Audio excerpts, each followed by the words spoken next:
lihat ini wajah jemaah saya semua nih.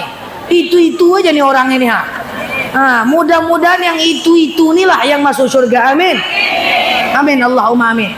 Baik ibu-ibu yang saya sayangi karena Allah, kita tidak lama-lama, nanti lama-lama ditanya pula sama anak di rumah. Apa ceramah ustazah terima? Tidak jelas do, yang penting hitam bajunya. Itu pula nanti ya.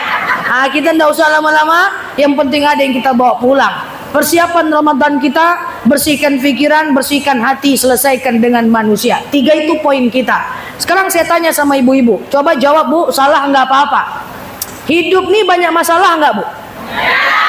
Ada masalah nggak? Saya percaya Bu, karena nih wajah penuh luka nampaknya semua. Hidup nih ada masalah enggak? Banyak atau sedikit? Hidup ini ada luka enggak?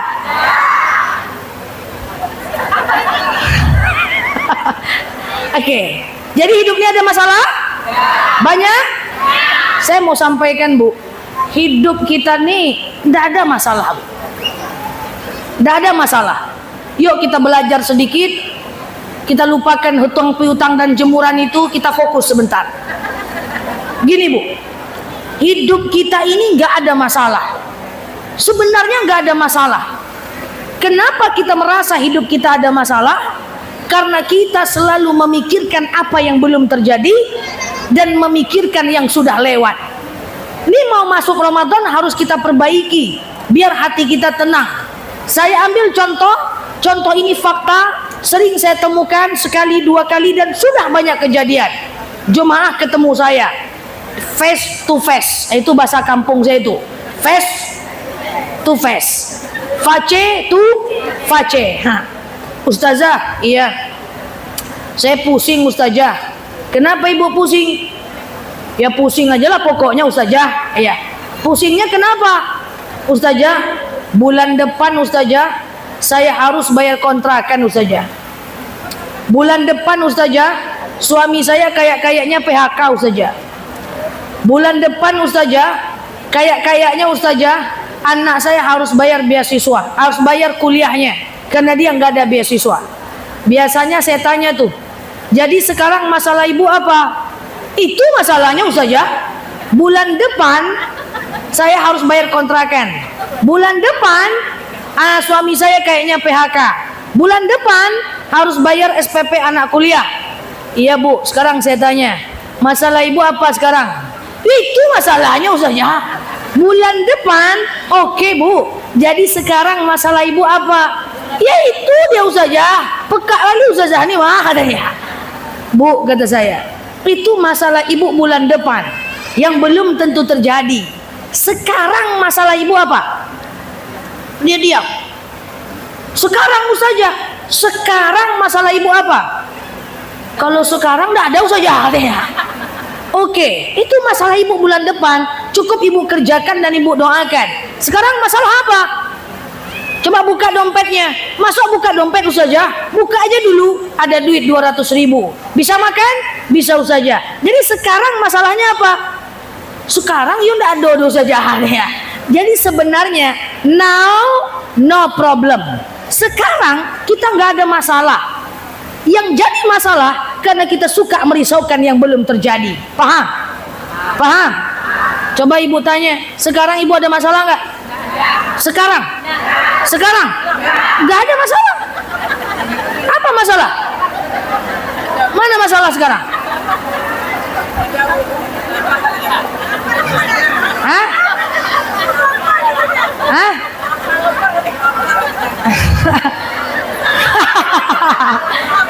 Sekarang ada masalah? Coba nanti ini seluruh jemaah BKMT nih pulang ke rumah, tanyakan kepada kawan yang tidak hadir sekarang. Coba tanya, hey bestoy, apa kau ada masalah enggak? Iya, kemarin suamiku ketahuan dia jalan sama orang. Kemarin, betul? Kemarin. Ada masalah enggak? Iya, besok pagi anakku harus masuk pesantren. Besok Pak? Besok pagi. Sekarang ada masalah enggak? Enggak ada. Karena manusia ini terlalu banyak yang dipikir, selalu memikirkan yang belum terjadi. Ingat ibu, Kalau ibu memikirkan hal-hal yang buruk terjadi di masa depan, itu tanda tidak tawakal dan bersuuzon, berburuk sangka kepada Allah. Jemaah tadi saya biarkan dia. Setelah 2 bulan dia tak telepon saya. Setelah itu saya telepon lagi dia. Bu, cemana ini? Kok nggak datang lagi ke tempat saya? Oh, ternyata Ustazah, suami saya tidak jadi di PHK Ustazah. Ternyata Ustazah, anak saya dapat beasiswa Ustazah.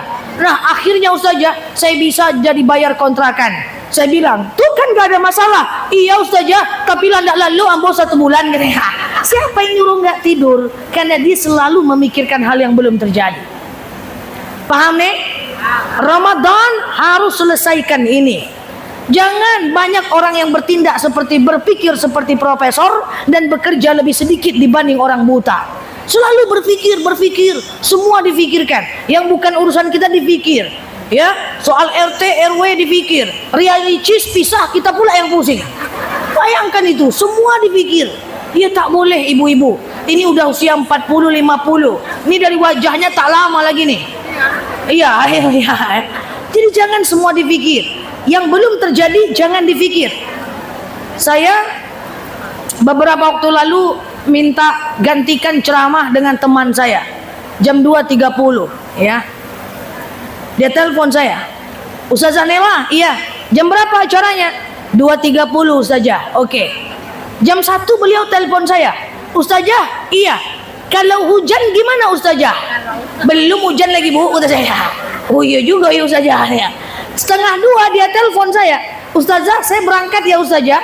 Tapi ini kalau macet gimana Ustazah? Belum lagi macet Bu, kata saya. Sedang macet dia telepon, macet Ustazah. Ini kalau tidak sampai cemana nih Ustazah? Saya bilang ya Allah, betapa tak tenangnya lah hidup seperti ini. Banyak kali kalau-kalaunya. Berangkat aja dulu, sampai jemaahnya masih ada, alhamdulillah. Kalau enggak ya pulang, selesai. Terlalu banyak mikir. Ada anak durhaka, deh kalau enggak jadi orang kau cemana nanti nak. Bisa jadi suatu ketika dia jadi anak yang paling taat, betul? Bisa ibu untuk stop berpikir terlalu banyak. Kalau bahasa kampung saya overthinking. Nah, semua mau dipikirkan, Tidak semua hal harus kita pikirkan. Masa depan cukup kita jadikan sebagai alat untuk evaluasi, referensi supaya kita menuju masa depan yang baik. Insya Allah. Mau jemur pakaian, deh kalau mendung cemana ya? Deh kalau hujan cemana ya? Banyak betul kalau-kalaunya. Sehingga kita pusing kepala, energi kita habis. Ya, energi kita habis. Nah, makanya kenapa kita tak tenang? Karena kita selalu memikirkan hal yang belum terjadi. Itu adalah hak Allah. Tugas kita adalah kerjakan yang terbaik sekarang. Selanjutnya Allah lah yang menilainya. Insya Allah. Paham? Nah, jadi kalau ibu udah mikir aneh-aneh, deh kalau istighfar, astagfirullahalazim, ibu balik lagi. Ya kalau ibu istighfar, ibu balik lagi. Kenapa? Tak usah terlalu banyak mikir, berbaik sangkalah. Kadang-kadang pikiran kita ini jauh lebih buruk dibanding apa yang kita kenyataannya. Kadang-kadang itu cuma pikiran kita aja, kenyataannya tidak begitu. Maka menjelang Ramadan kita harus punya jiwa-jiwa yang tenang. Caranya gimana? Kontrol pikiran kita untuk tidak terlalu memikirkan hal yang belum terjadi. Cukup dilaksanakan, direncanakan dan dikerjakan. Insya Allah. Itu pikiran persiapan Ramadan. Yang kedua, ibu-ibu, ada satu dalil. Poin yang kedua, ada satu dalil yang dalil ini harus kita pahami bersama. Sering disampaikan oleh ustadz-ustadz kita. Apa bunyi dalilnya? Kam min sha'imin laisa lahu min siyamihi illal ju'i wal atas. Nanti Bu, di bulan Ramadan akan ada orang yang dia tidak akan mendapatkan apa-apa dari puasanya illal ju', kecuali lapar, wal atas, dan dahaga saja. Pertanyaannya, siapakah orang yang hanya mendapatkan lapar dan dahaga di bulan Ramadan? Yaitu orang yang memasuki Ramadan tidak selesai urusannya dengan manusia. Bu, Ramadan maksimal mulai paling cepat tanggal 10 atau 11 Maret. Kita nih Bu, selesaikan urusan dengan manusia. maka kita tidak dapatkan apa-apa di bulan Ramadan kalau nggak selesai urusan kita dengan manusia. Sampai tanggal 9 Maret. Ini tanggal berapa nih? Tanggal 2. Tanggal 3. Ibu cuman butuh punya waktu 3, 4, 5, 6, 7, 8, 9. Ibu cuman butuh waktu, cuman punya waktu 6 hari lagi untuk saling memaafkan. Nanti malam catat nama orang-orang yang pernah kita gosipkan, nama orang-orang yang pernah kita buka aibnya, yang kita julit-julit sama dia, yang kita iri-iri sama dia, yang kita gosip-gosipkan dia. Catat namanya. Catat aja. Sampai tanggal 9 Maret. Ini serius, Besti. Ngapain? Layangkan WhatsApp. Mohon maaf lahir batin ya, Bray. DM dia. Mohon maaf lahir batin ya. Mohon maaf lahir batin ya. Harus. Kenapa? Karena kalau tidak, tak selesai urusan kita dengan manusia. Cuman jemaah nih kadang-kadang lain. Disuruh minta maaf Ramadan aja. Setelah Ramadan tak bersapa dia lagi. Ada yang dengan tetangga tak bersapa menahun. Itu hati-hati. Saya sering bilang ke jamaah seperti ini, Bu, jangan sampai tidak bersapaan dengan manusia melewati hari Senin dan Kamis. Kenapa? Karena di hari Senin dan Kamis malaikat akan membawa catatan amal kita ke langit. Semua catatan amal kita akan dibawa kecuali orang-orang yang bermusuhan. Senin, Kamis. Senin, Kamis. Jadi maksudnya tidak boleh tidak bersapaan lebih dari 3 hari. Jadi kalau ibu berantem dengan suami Jumat, Sabtu, Minggu, Senin baian dulu. Selasa lanjut lagi. Karena nggak bisa. Sampai tanggal 9 Maret ibu-ibu coba catat. Ini serius. Memang ibu harus catat. Kalau ibu nggak hafal namanya, ibu catat nomor rumahnya atau pagarnya warna apa. Ya catat. Ya, yang pernah kita irikan, yang pernah kita gosipkan, yang pernah kita fitnah dia, yang pernah kita buka aib dia, ibu catat namanya, ucapkan mohon maaf lahir dan batin. Please, saya sering bilang kepada jemaah, selesaikan urusan dengan manusia. Selesaikan urusan dengan manusia. Bu, kita ini tidak usah banyak kawan, nggak perlu. Lebih baik sedikit tapi terhindar dari dosa daripada banyak kawan tapi banyak dosa. Maka ibu-ibu, cobalah kira-kira siapa orang-orang yang pernah ibu gosipkan itu, catat namanya, minta maaf kepadanya. Tapi jangan ibu sebutkan salah ibu.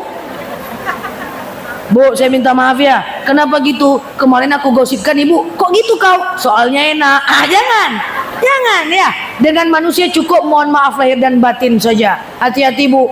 Hati-hati. Saya pengen jamaah Pekanbaru ini, saya pengen masyarakat Pekanbaru menjadi masyarakat yang baldatun thayyibatun wa rabbun ghafur. Amin.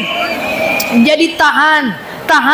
May ya'mal miskala dzarratin khairan yara, may ya'mal miskala dzarratin syarran yara. Ingat Bu, apa yang kita ucapkan itu akan diminta pertanggungjawaban. Kurang-kurangi nyakitin hati orang lain, kurang-kurangin menyakiti hati orang lain, karena setiap orang lain tersakiti karena kita, semua akan diminta pertanggungjawaban. Minta maaf kalau kita salah. Ingat, minta maaf bukan karena kita salah saja, tapi minta maaf karena membuktikan kita satu level lebih beriman dibanding orang yang tidak mau minta maaf. Minta maaf aja Bu, tujuannya supaya selesai urusan kita dengan manusia. Setelah itu jangan lakukan lagi. Paham? Selesai? Selesaikan. Nanti malam catat namanya ya. Ya Allah, saya pernah gosipkan si fulan, tapi kan dia memang jahat. Enggak gitu. Catat namanya. Hati-hati, pulang pesta rame-rame, hati-hati. Ini pulang pesta jalan berempat. Orang yang pertama ngomong, "Ndak cantik pengantinnya loh, bengkok alisnya." Datang orang kedua, "Iya, kalionyo jalang." Udah kena pula si tukang kalio. Datang orang ketiga, "Iya, mak andamnya entah apa-apa, lah kan nelo mak andam." Kemarin ponakan aku jelek juga. Cari mereka di dunia atau sampai ketemu di padang mahsyar. Berhenti menceritakan tentang manusia karena kita akan diminta pertanggungjawaban. Insya Allah. Selesaikan. Nanti malam catat, clear, dan ucapkan mohon maaf lahir batin. Yang ketiga, kita sebentar tak lama. Yang pertama tadi kontrol pikiran agar hati kita menjadi tenang. Yang kedua, minta maaf dengan manusia, maafkan kalau dia salah. supaya kita clear dan jangan ulang lagi kesalahan setelah datang bulan Ramadan. Hati-hati, jangan menyakiti hati siapapun, nggak bisa. Ngingatkan suami tak solat, bang solat bang, iya iya, solat bang, iya iya, solatlah bang, iya iya, nggak mau dia, sudah besok ulang lagi. Jangan dimarahin, bang solat bang, iya iya, solat bang, iya iya, solatlah bang, iya iya, kapal abang lah, jangan. Ya, mengingatkan tapi menyakiti tetap berdosa, tak boleh. Paham? Paham? Itu yang kedua. Yang ketiga, ibu-ibu yang saya sayangi karena Allah, data menyebutkan, ini data, saya sampaikan yang penting-penting aja tentang Ramadan. Pertama tadi selesaikan sebelum Ramadan. Yang ketiga, saya tampilkan beberapa poin penting dalam bulan Ramadan. Apa saja, ini penting biar nggak ngeblunder. Apa saja yang membatalkan puasa? Sedikit aja bu. Satu, masuknya sesuatu ke tenggorokan dan kerongkongan. Masuknya sesuatu ke mulut tidak batal puasa. Gosok gigi tidak batal. Kumur-kumur tidak batal, asal tak masuk ke tenggorokan dan kerongkongan. Tapi kalau gosok giginya 1 jam pasti batal. Yang kedua, batal puasa kita kalau haid, berhubungan badan, gila, muntah dengan sengaja. Titik, itu aja. Masyarakat Pekanbaru jangan dah menambah, suka nambah-nambah. Cukai hidung batal katanya, cukai telinga batal katanya, keramas batal, sebulan tak keramas-keramas, semua batal. Ada teman saya lagi puasa minum dia, bapak-bapak, kenapa batal puasa pak? Udah marah ustazah, marah kan batal? Tidak, marah tak batal puasa, cuman marahnya berdosa. Puasanya sah, marahnya berdosa. Jangan nanti ibu bilang sama suaminya, aku pengen marah nih bang, tapi karena Ramadan aku tahan. Tengok kau habis maghrib bang, habis kau. Jangan. Gosip tidak batalkan puasa, tapi gosipnya berdosa. Wih, ini ada gosip bestoy, habis tarawih ya biar nggak dosa, tetap dosa. Ya, jadi jangan. Yang membatalkan puasa cuman itu. Ya, jadi ibu hati-hati. Boleh aja gupil, nggak ada masalah. Yang membatalkan puasa cuman itu, jangan ditambah-tambah lagi. Kemudian yang kedua saya sampaikan, kalau ibu, saya ambil yang penting-penting aja. Kalau ibu nggak enak badan nggak enak semua ya, ibu-ibu kan biasanya gini bu, aku taraweh aja lah, nggak usah witir lagi, badanku nggak enak doh, gitu kan? Betul? Itu terbalik bu. Kalau ibu nggak enak badan, ibu witir aja, biarlah ndak taraweh ndak apa-apa. Karena witir hukumnya sunnah muakkad, sementara taraweh hukumnya sunnah biasa. Jauh lebih penting witir dibanding taraweh. Witir bukan sholat penutup, tapi witir adalah sholat ganjil yang tujuannya mengganjilkan sholat. Subuh sampai asar diganjilkan oleh maghrib, isya sampai subuh diganjilkan oleh witir. Karena witir adalah sholat ganjil, maka la witron fi ahadil lail, tidak ada 2 witir dalam satu malam. Witir cuma 1 kali, kalau dibuat 2 kali dia jadi genap. Contoh, sebelum tidur 3, tengah malam 3, berapa? Genap. Sebelum tidur 1, tengah malam 3, berapa? Genap. Sebelum tidur 1, tengah malam 1, berapa? Jadi witir tak boleh 2 kali. So, habis isya ibu witir, tengah malam mau tahajud, boleh? Boleh? Boleh? Oi, ada yang geling, ada yang mengganggu, ada putar-putar ya. Ibu pura-puranya habis isya witir, tengah malam tahajud, boleh? Berkelahi pula, saya cuma nanya. Habis isya ibu witir, tengah malam tahajud, boleh? Berserak-serak jawabannya.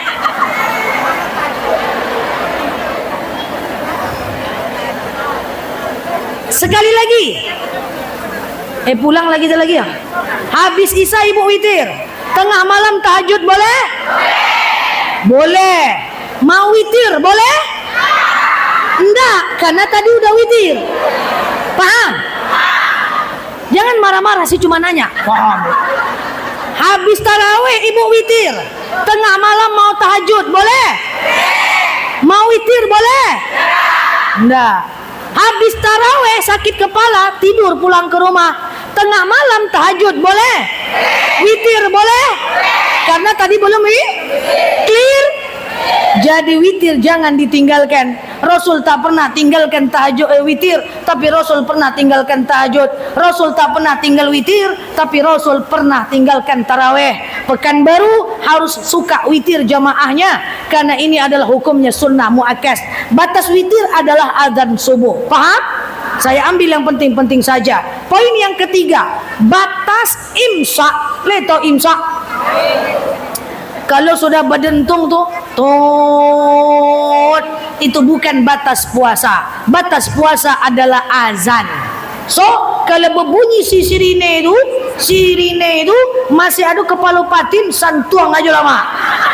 Ya, yang penting azan close. Paham? Tak tahu lagi yang keberapa. Pokoknya gitulah. Saya pengen sampaikan kepada ibu-ibu yang punya anak bujang, yang punya anak gadis. Pekanbaru sekarang banyak anak muda, betul? Anak muda itu banyak sekali mereka bahagia tinggal di Pekanbaru ini. Kenapa di tempat Pekanbaru ini banyak sekali tempat-tempat duduk untuk anak muda? Ya, saya kan anak muda juga lah.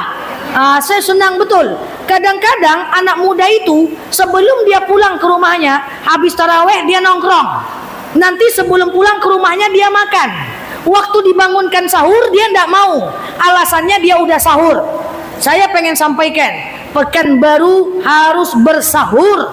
Sahur, tidak sahur, puasanya tetap sah. Tapi saya mau sampaikan betapa ruginya kalau kita nggak sahur. Satu, dalam sahur ada keberkahan, walaupun cuma segelas air putih. Apa itu berkah? Berkah itu adalah tenang hati kita, apapun nasib kita. Berkah itu diusahakan, dicari. Kalau ada ibu risau, tu tanda ndak berkah tuh hidupnya.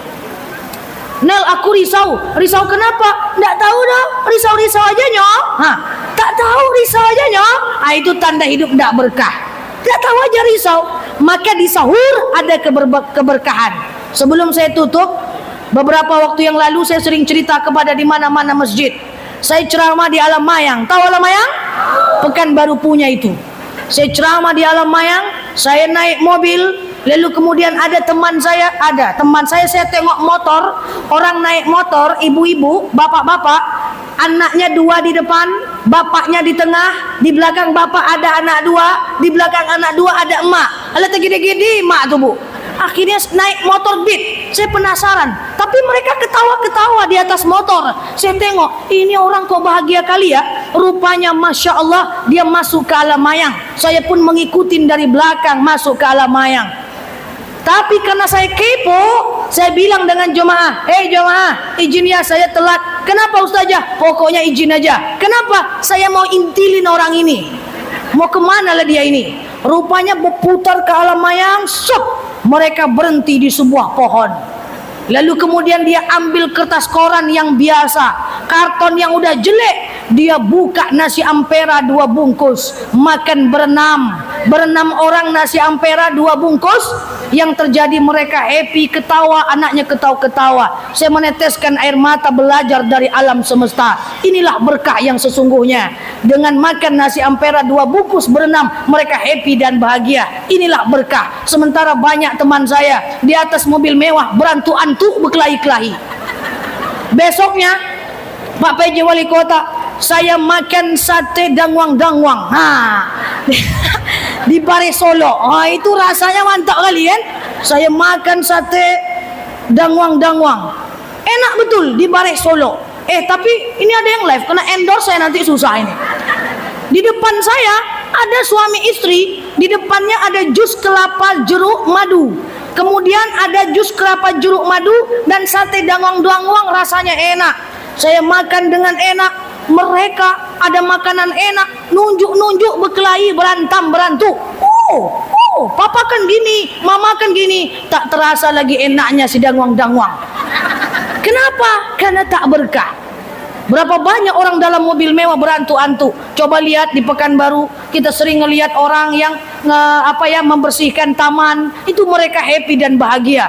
Sementara kita nikmat banyak, loh kok kita menderita. Itulah berkah. Maka kalau ibu mau tanya kepada saya, apa yang dicari dalam hidup ini adalah berkah. Apa itu berkah? Tenang hati kita, apapun kondisi nasib kita. Paham? Paham? Ustazah saya sedih. Kenapa? Saya diceritakan orang. Diceritakan orang tak lalu 3 hari 3 malam. La haula wala quwata illa billah. Saya ceramah udah 20 tahun. Saya tahu betul kayak mana perilaku jamaah. Coba bayangkan, saya jujur lah. Di depan semuanya nih saya bercerita. Saya 20 tahun ceramah, udah ribuan orang yang curhat ke saya, Bu. Saya mau bilang, Bu ya, ini jujur aja. Hampir 100% curhat manusia itu tentang manusia. Ustazah saya stres. Kenapa? Saya digosipin. Kenapa stres? Saya dihianatin. Kenapa stres? Saya diceritakan. Semuanya tentang manusia. Nggak ada yang curhat, Ustazah saya sedih. Kenapa sedih? Saya tidak sholat subuh. Itu nggak ada tuh. Rata-rata tentang manusia. Cari berkah dengan sahur. Kemudian yang kedua, sahur membedakan diri kita dengan orang Yahudi. Karena orang Yahudi puasa nggak sahur. Terakhir, dalam sahur doa kita mustajab. Insya Allah. Sekian dari saya. Sesuai janji saya tak panjang-panjang. Semoga yang sedikit ini bisa kita bawa pulang. PR ibu di rumah, kontrol pikiran, jangan pikir macam-macam. Catat nama orang yang kita pernah zolimi, minta maaf kepada dia, persiapkan ilmu seputar Ramadan. Sampai ketemu di majelis-majelis yang lain. Demikian dari saya. Subhanakallahumma wa bihamdika nasyhadu an la ilaha illa anta nastaghfiruka natubu ilaih. Salam takzim saya kepada Bapak PJ Wali Kota beserta istri. Salam takzim saya buat ibu-ibu semuanya. Saya tak bermaksud menceramahi, sekedar berbagi ilmu saja dan marah-marah dikit aja. Terima kasih. Assalamualaikum warahmatullahi wabarakatuh.